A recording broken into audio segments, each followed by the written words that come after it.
All right. Good morning again, everybody. Thank you so much for joining us. We are today doing a follow-up webinar on smart meters and Peak Smart is what I've called it here, but there are some other questions that we've received as a result of the previous webinar, which we also had Luke and Brian and Anne-Marie with us then. So welcome back, everyone. And so we thought we would take the time this morning to go through those common questions that we received and give people another opportunity today to ask any more questions that you might have. So as per previous webinars, we will have the chat box open and we're all monitoring that. So if you've got any questions, please pop it all in there.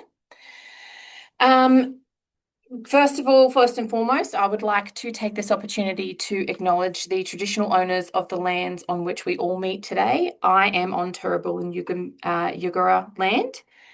We pay respects to elders past, present, and emerging. And we forward that respect to everywhere where everyone is today. A little quick information about who Council on the Aging are. We are the peak body that advocates for rights, interests and well-beings of older Queenslanders. We're a registered charity, provides support, runs programs and influences policy to address issues like age discrimination, social and economic disadvantage, elder abuse and access to aged care. We also run programs like Energy for Seniors, just to help older Australians to manage the cost of living.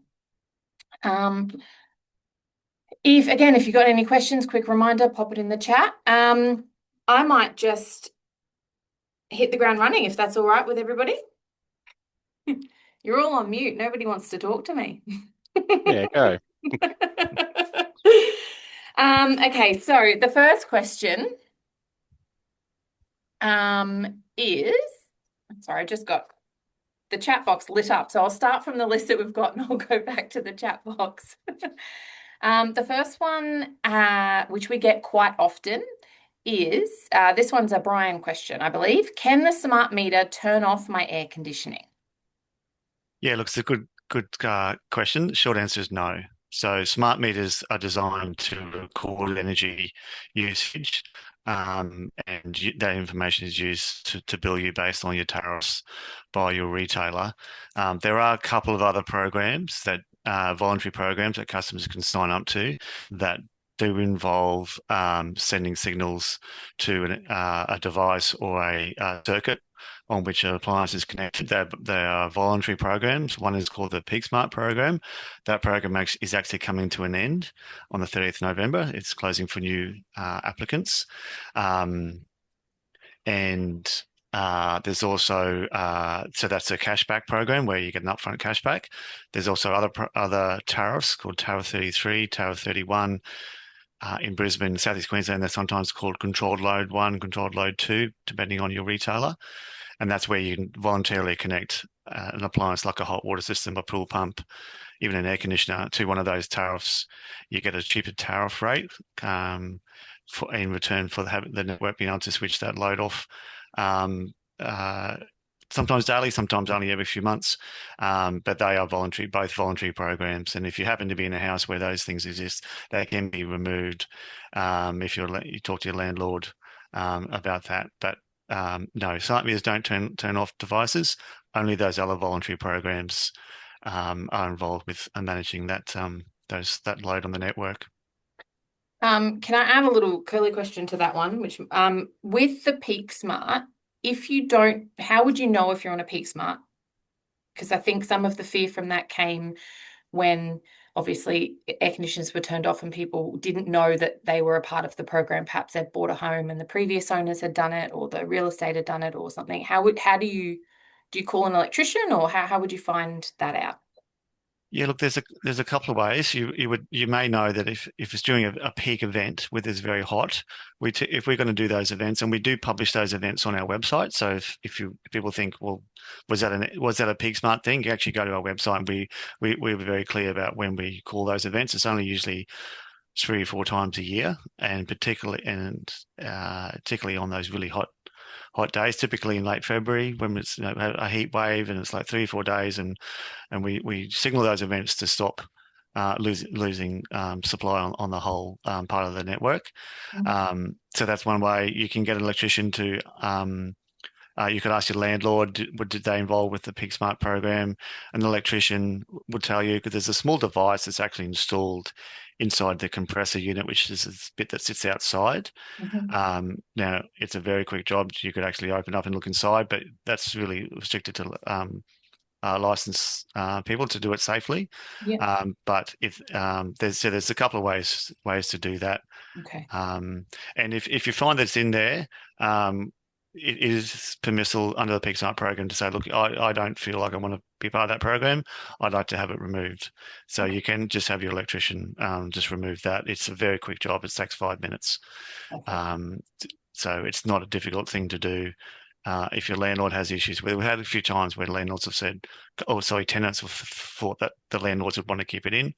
Um, there's no benefit for the landlord for that staying in place. So there should be no issue if the tenant requests it. That landlord should just say that's fine, have it done. Perfect. Thank you. Um, I guess the next step to that question is a bigger question, which is for Luke at this stage, which is can they just cut my power completely? Yeah, so thank you.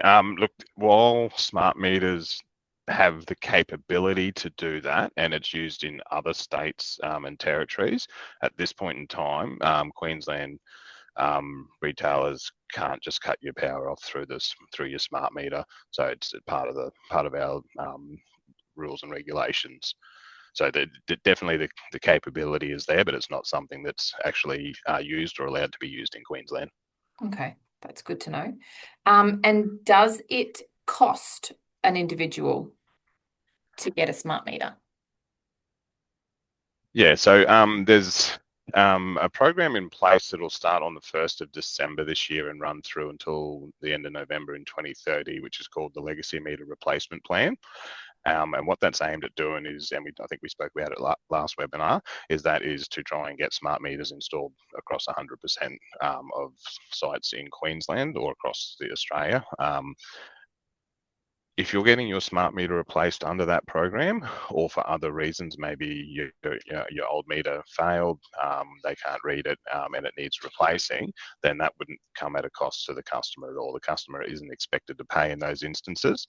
I will point out though that there may be some times if you've I suppose if you've done some work like installed solar, the retailer may actually then charge you, but that's something that you need to talk to your retailer about around what their charges and fees are and under what scenarios.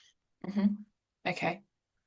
Probably just a note there as well is if there's changes required to the switchboard Hmm. to enable the installation of a smart meter, then that is the customer's responsibility. So as a customer or as the landlord or the premise owner, if there's upgrades that are needed, then that will sit with the retailer. With the customer. With the customer. And there's no, to my knowledge, at the moment, there's no like support programs or something available for that at the moment. Not at present, no. Financial ones, yeah. No. No, okay. No, look, the meter provider, so the guys that are on site to do the install, they might do some minor stuff, some minor work to make it fit. But if it's major works, they'll generally leave like a notice to say we couldn't do it, and here's the reason why. Okay. Okay, that's good. That was another question. So that's foresight. Thank you very much for that. I'll stick with you for the minute if I can. How many smart meters will be installed on my switchboard? That one will really depend on your tariff configuration and I suppose what your connection configuration is. So where possible, your retailer will try and consolidate meters. So some people might have had 2 meters because they had a standard supply and a hot water supply. They will try and bring that back into 1 meter where they can do that, or they might have had a 3-phase supply, so a larger installation. They will try to bring that back into 1 meter that can handle all of that. However, there might be certain situations where they can't do that, and that could be based on additional tariffs, or that could be based on the amount of work required to consolidate.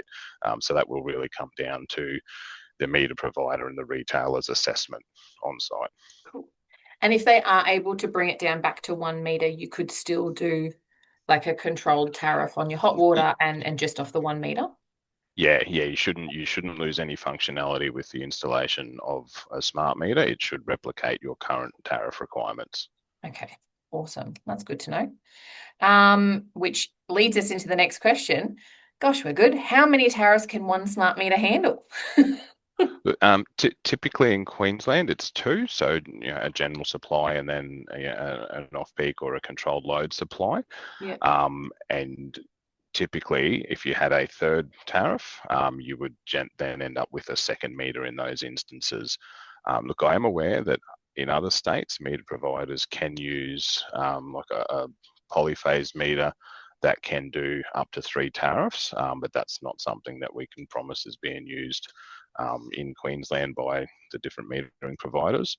It's something that you need to talk to your retailer about if you're looking at that or what options they had available. And it's the tariffs, not the amount of things, right? So let me try and make that make sense. If I had a pool and a hot water system and then everything else in my house, the pool and the hot water system could run off like a controlled tariff off the 1 meter and then everything else also off the 1 meter? Yeah? Absolutely, yeah. Cool. Yeah. If only I had a pool. Thank you. Brian, I'm going to jump back over to you if I may. If I had a granny flat, would I need a separate meter? It depends what you've got there now. Most granny flats would just have supply coming off from the main house, where the main house has a connection point to the power lines on the street, and its own meter, and it would just run an extra circuit or two from that main switchboard meter box of the main house down to the granny flat. There would be some, because there's always exceptions. There would be some situations where there may be a separate, what's called a separate NIMI, which is a separate connection point, and that means there's a separate meter, a separate bill. It'd be unit 1A, 1B type thing. Typically, it will just replace what's there at the moment. So if you've already got a meter there that feeds both, that supplies both, it'll just be that single meter that's changed to a smart meter. We have seen some situations where a landlord may have a separate granny flat out the back, and just so they can track how much energy tenant A is using versus tenant B, they may install their own little meter, which to the untrained eye might look like a meter that Energex or a metering provider would use, but they're usually a lot smaller.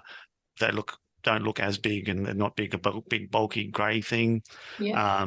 So the landlord, may just read that once a quarter and say, well, tenant A, you've used 100 kilowatt hours, tenant B, you've used the difference. But typically, no, the smart meter program won't involve putting in extra meters where there wasn't a meter there now.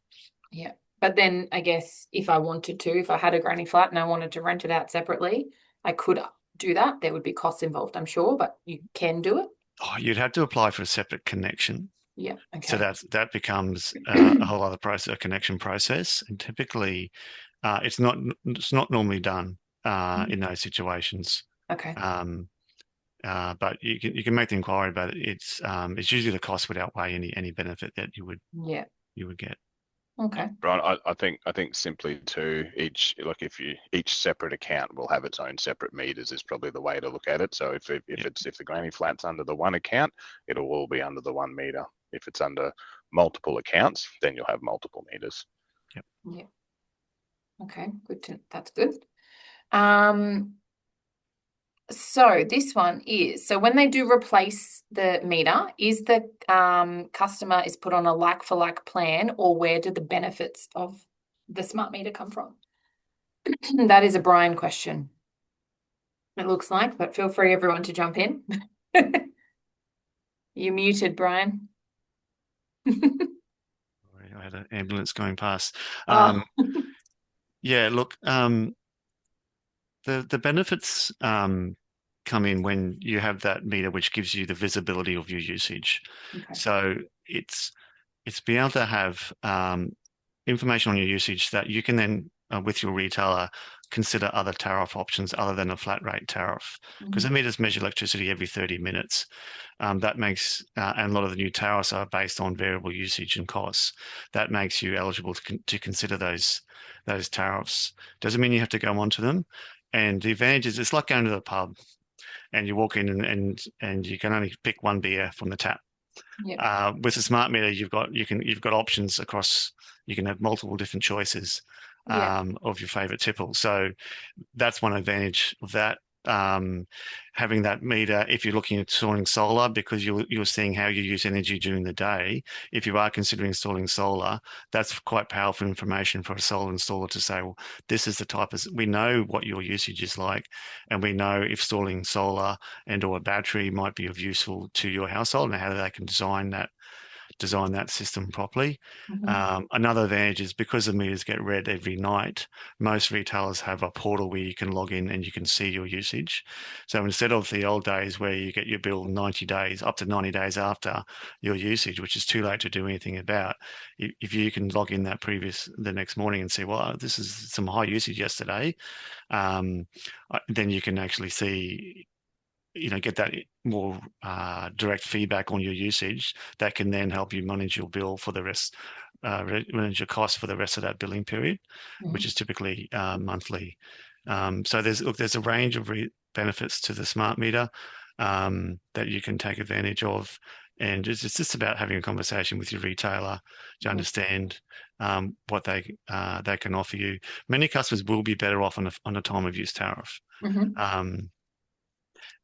Without just doing what they're normally doing. And if you're actually using energy based on the time of use tariff, you can actually get even bigger benefit. Because sometimes we just use things at night and we don't need to. Like we run a pool pump for the hot water system, whatever. That doesn't actually need to run between that in the evening peak period. If you can shift that to the daytime, then with the rates a lot lower, you can actually save on your bill. Yeah, you're right. A lot of things we do just because they're habit, right? You come home from wherever you are and I need to do X, Y, and Z things and I've got to do them now. So more information means that we can. Yeah, as I say, information is power. So you can stay on a flat rate tariff, or you can consider one of these other tariffs as well. But retailers have these portals, and sometimes they'd be confusing. So you can always try to call them, understand what your usage is doing, and then decide at that time whether you want to look at one of these other tariff options. Yeah, no, that's good. And you mentioned before about bills that used to come up to 90 days after. With the smart meters, they're moving to monthly billing. So what does that how does that affect a Well, a person? lot of retailers, look, I get a monthly bill. My meter hasn't been changed yet. It's due to change soon, but I get a monthly bill. They just do an estimate because retailers just want you to keep paying monthly, Yep. and they'll just do an estimate. My meter only gets read once every 90 days. So now I'll once you get a smart meter, you actually get billed for what you use, not by what they think you might have used. So if you go away for a few weeks, they don't know that with your estimated bill, and they'll catch it up when they do the quarterly bill. So there's no bill shock at the end of the period anymore. So Yeah. that's a good thing.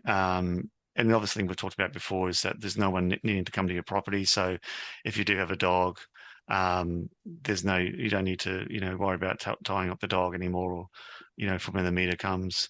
So there's all that advantage as well. That you're paying for exactly what you use and nothing more, nothing less. Yeah. No, that's good. And then the last, I guess, common question that I had on the list, but I think Luke, you'd already touched on it before, was just that some people would have to pay for their switchboards to have a new meter. But I think you've kind of, unless there's anything Yeah. you wanted to add to Oh, that. look, yeah, I might just break that down a bit. So, as I said before, each individual scenario could be different, and it's going to and the meter provider that's on site to install the meter will assess that. So they may make some small remediations on site, whether that's moving a switch from here to there to make the meter fit, or if it's an asbestos switchboard, which I know can be something that people are a bit concerned about. There are means and mechanisms that you can safely work with asbestos without disturbing it. But on the other hand, there might be larger works that are required. So if it's above, I suppose, what the metering provider's capable of doing, that's where it may push into needing a switchboard upgrade or a replacement to enable that smart meter to come into to be installed. I will be really clear though, customers are not required to fix the defects or remediate the defects just to enable a smart meter. So if you haven't requested it, if it's been the retailer driven or part of the replacement plan, and you get a notification saying, hey, we can't do the work because you have defects at your switchboard, you do not need to fix that switchboard. It will mean, though, that you won't then be eligible for a smart meter until you do have that switchboard brought up to the standard. So that's something that, and we sort of mentioned it before, Kayleen, there is discussions happening around, is there going to be funding and support? I'm probably not in a place to comment on where they're at because they're still ongoing, but that's something that's important for customers to know, because I have heard as well that some people get this pressure, oh no, I've been told I need to replace a switchboard, and let's face it, you may not be in a financial situation to do that at that given time. So just rest assured that unless it's something that you've requested because you put solar on or something like that, you don't have to do it. However, it will then mean that you'll be left with your basic meter, your old sort of disc meter or older meter. But there's no fear that, an energy retailer will just turn their power off because they didn't fix their switchboard yet. No, but there's probably one exception to that is if it's deemed unsafe. So in the interest of safety, your metering providers, or if it's Ergon Energy or Energex are involved as well, if there's an immediate risk to safety, we will advise that you may need to upgrade your switchboard, or in some extreme cases, we may actually have to disconnect the supply there and then for safety, and which point then you'd need to do to fix that before you can get supply back. Yeah. So, but that is different to having a meter installed. That is a safety concern, and that's about protecting the customers, protecting the public, and making sure that that everybody's safety is at the forefront. Yeah. Okay. That is good to know. Thank you.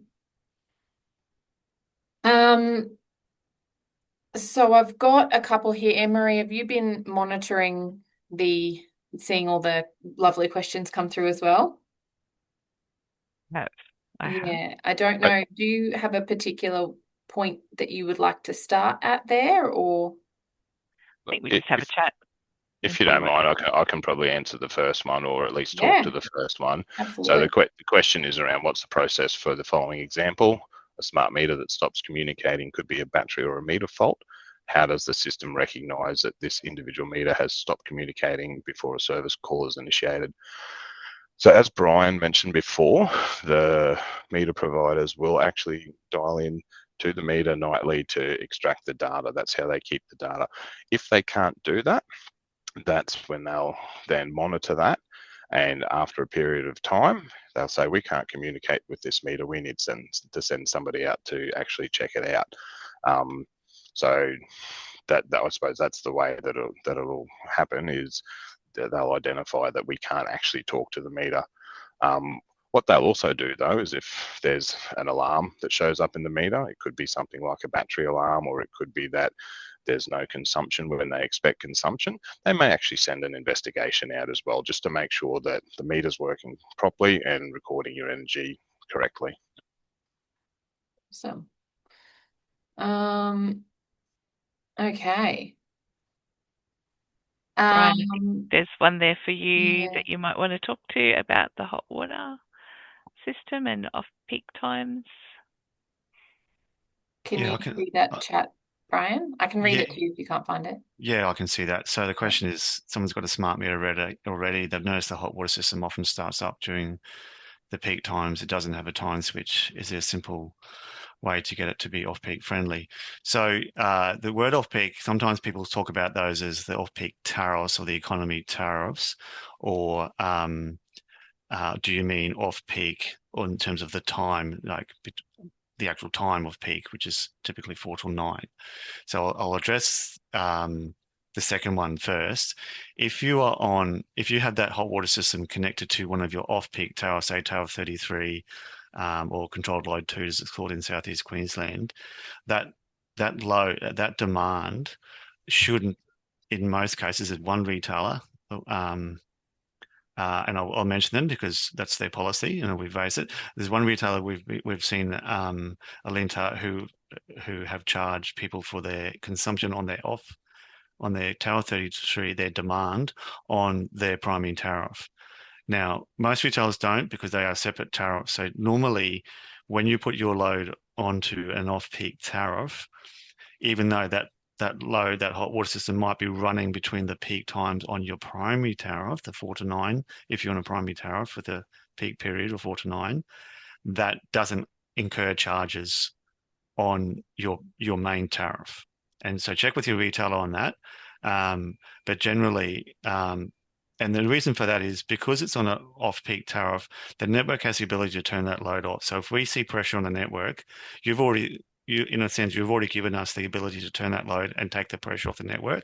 So we've taken our pound of flesh in a way, so we don't need to charge you from a network point of view, and therefore the retailers as well, for your usage if that occurs during the peak period of 4 to 9.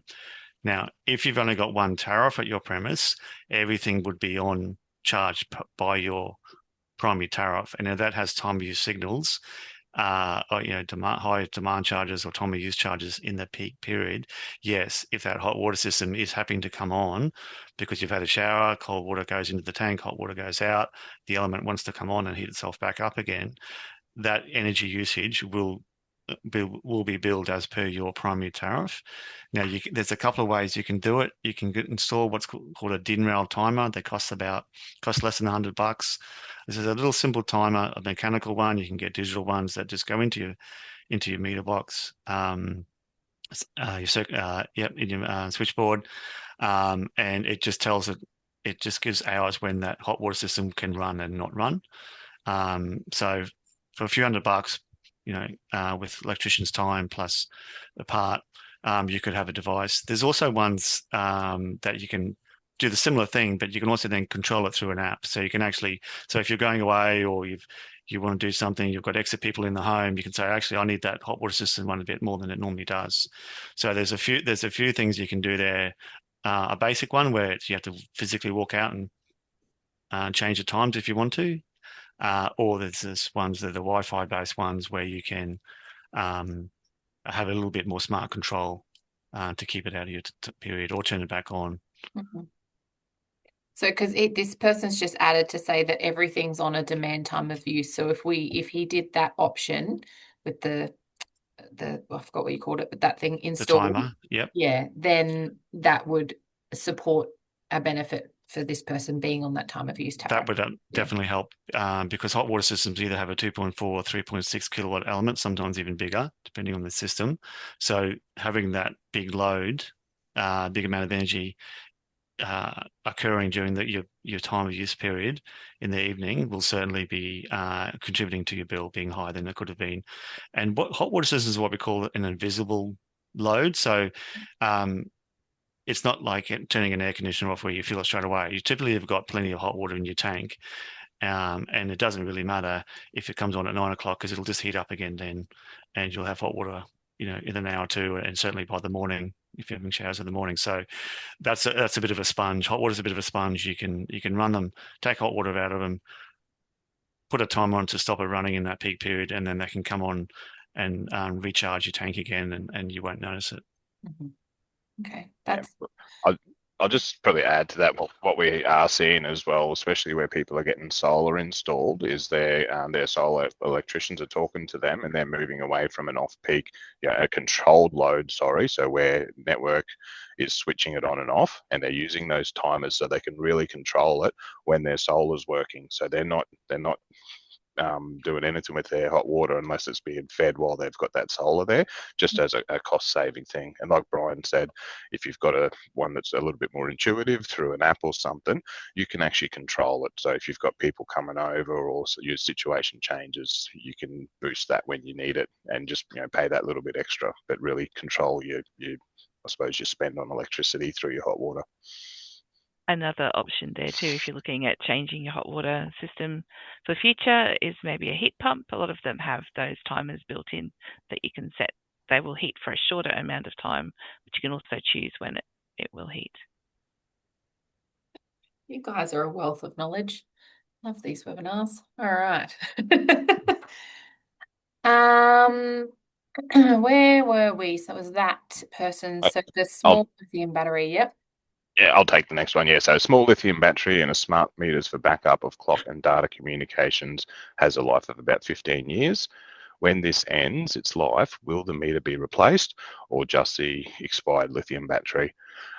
Look, to answer that one, I probably can't give a really clear answer because that might come down to the individual metering providers and what their plan with their timer batteries are. So it probably leads into the next question around, with your electronic meters, they probably do have a shorter life than your old electromechanical meters. We know that. The old disc meters would sit on a wall and spin for 50, 60 years without any problem. The electronic meters, the smart meters, they do have more electronics in them, which will run out and will fail. So it's likely in those instances that they get replaced, but I can't comment on behalf of all the different metering providers out there and how they manage their their fleet of meters installed at customers' houses. Mm-hmm. I'll hold the mic if you like, Kayleen. Yeah. The next question, with the 2030 deadline for the changeover to smart meters, will retailers consider replacing smart meters nearing the end of their life? What is the working life of a smart meter? So, as I said, touching on it, they are typically a bit less. I'd say, between maybe 15 to 20 years, but that is really dependent on the meter, the manufacturer, the conditions that it's in as well. Some meters in cool, dry places, as opposed to meters that are copping a lot of radiant heat out in the sun, out the back of Queensland somewhere. It's going to affect their life in the long run. The retailers and the metering providers, they need to make sure that the metering is accurate. So if there's a faulty meter, they will replace it. If it's identified that it's not working correctly, they will replace it. The other thing that they're obliged to do, and different metering providers will do this differently, but they need to make sure that they have a test regime in place to make sure that their meters are accurate across the board as well. So typically, and this is not in all cases, but typically they'll do what they call a sample test, where they'll say, for this particular model and type of meter, we've got X amount installed in customers' houses. So we're going to test a smaller sample of them and we're going to analyze those results. And then that's how they get a gauge as, is this meter family tracking good and it's still fine? Or if the results start to trend bad, then they can look at, well, what do we need to do? Do we need to test more? Do we need to replace the entire lot? So there's a little bit behind it, but they'll ultimately be making sure that the meters that are on the walls are accurate and that the customers are getting accurate bills out of it, and they have a plan in place to test those, to monitor that over the life of the meters. And if the testing comes back not favourably, that would the meter would then be considered faulty, so it would be replaced at no cost to the customer, or am I making giant leaps? No, that's right. That would be at no cost to the customer. Yeah. Yeah. Awesome. Okay, well that's good. Thank you so much. Does anybody else have any more questions to pop into the chat before we let everyone scooch back to work? Or Brian or Luke or Emery, do you have anything else you want to add? Yeah, I was just going to say, Kayleen, so don't be afraid of smart meters. They'll give a lot of opportunities. There was the rollout. We know some retailers were forcing people onto time of use tariffs or demand-based tariffs, and the explanations and support given was probably not where it should have been. Energex and myself and my team, we put a lot of information on our website. We've got videos now that explain how time of use energy tariff works, how a time of use demand tariffs works, all sorts of things. So take your time to have a look at that web content. The other thing to say is, after you get your meter, you don't have to change or do anything straight away. And indeed, it may actually take 3 or 6 months for your smart months or 6 months worth of what we call that interval data, that 30-minute usage data, to become available. So then you can actually contact your retailer and say, now, Mr. Retailer, or retailer, now you've seen how I use energy during the day. Tell me whether I'm better off on one of these other tariffs or I should stick to a flat rate tariff. So you could just put a note in your calendar for 6 months after the install's done. And that's a reasonable amount of historical information. So they can actually then model how your bill would be under flat rate or demand or time of use or whatever tariff they offer. So yeah, just get the meter once it's in 6 or 12 months later, contact your retailer, and you don't have to stay with retailers. There's some good comparison sites for retail tariffs. Some are better than others. Some I would personally steer away from because you end up getting bombarded by call centers. After you've contacted them once, they never let you go. There's a couple that don't have calls, and some that are better at taking your smart meter data and comparing all the tariff options. Some are only good at comparing a flat rate option. So when you just bear that in mind when you go into these tariff comparison websites, and you should do it once a year, make sure you're on the best deal. We all get a bit lazy and life takes over, but I put myself in that category. But if you go there once a year, compare your options, and like I said, with that smart meter, you'll have a lot more options available to you. You don't have to choose, don't have to move. You can stay put, but at least you've got that option then. Yeah, and on that, we talk a lot about the Energy Made Easy site. Just had another question in here really quickly from said they've got a community member who doesn't want to change over to a smart meter as the community member thinks that she'll be billed more. There's urban myths about smart meters in relation to the billing, I think is what this person is getting at. Does anyone want to retouch on that a little bit? Yeah, I think that's what I've mentioned before is that some of the early rollout, people were pushed onto these tariffs. They weren't explained, and they did get a bill shot because they were just using everything they normally used in the evening, and the tariff that the retailer moved them onto had it was quite dear in the evening. And so they got their first or second bills like, what's going on here? I haven't done anything different, but my bill's gone up.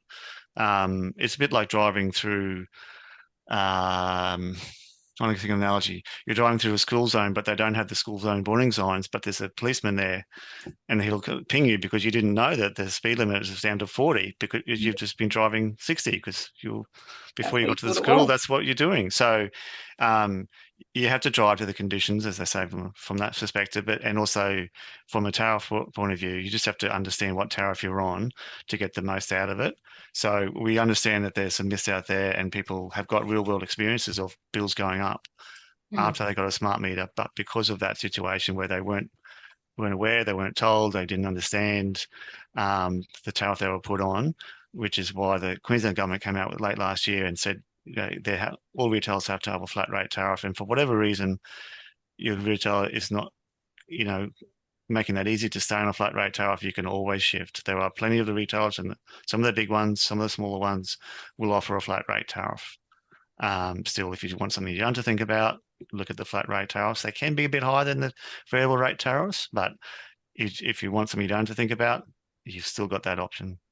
Presumably too, sorry, go Luke. So I was just going to go, just adding to what Brian said as well, there's actually rules in place that will stop a retailer from changing your tariff just because you've got a smart meter for a period of time, unless you then give them consent to. So previously, they could change it immediately, which is where that bill shot come from. But they actually have to talk to you about it and give you the options and get your consent to change. So if you're on a tariff today and you get a smart meter, you won't have a different tariff tomorrow unless you agree to it. Yeah, those customer protections came in as a direct result of people raising their concerns. The ABC did a number of articles and then the regulators looked at it. But as usual, bad news travels faster than the good news of these consumer protections that have come in. So, it's important to know that there are new consumer protections in place to stop some of those bad experiences that people had over the last 12, 18, 24 months. Wonderful. There's just another question that's a little bit up in the chat that someone said that they understand customers can request communications to be disabled. However, what if a customer is in a communication black spot, and how do they determine what a black spot is? Yeah, I'll answer that one. So you're absolutely right. That you can't refuse the installation of a smart meter, but you can ask for it to not have the communications enabled. And what happens in those instances is they will still then send a meter reader or a technician to site. But the difference is, instead of just reading the dial on your meter, they download the data out of the meter. The same way that the same data they download with the communications in that overnight download, they'd actually plug a little probe up to the meter, download the data, and send that information back. What happens in the communications black spots? Pretty much exactly the same thing. So in particular regional Queensland, but not exclusively, because we will have, meters in basements and stuff right in the middle of the cities and things where the communications just isn't sufficient for the to be able to read the meter. In those cases, they will then go on to a reading cycle where they download the data.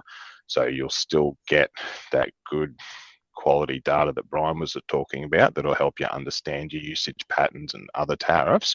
It just won't be read nightly. It'll be done on a either monthly or 3 monthly or 6 monthly period, depending on what your metering provider is set up to offer there. Awesome. How do they determine the black spot? That's very challenging. Look, we look at the Telstra coverage maps, but I'm not going to sit here and say that they're 100% correct, because it might say that there's coverage, but there's something specific about a location that means that there's not.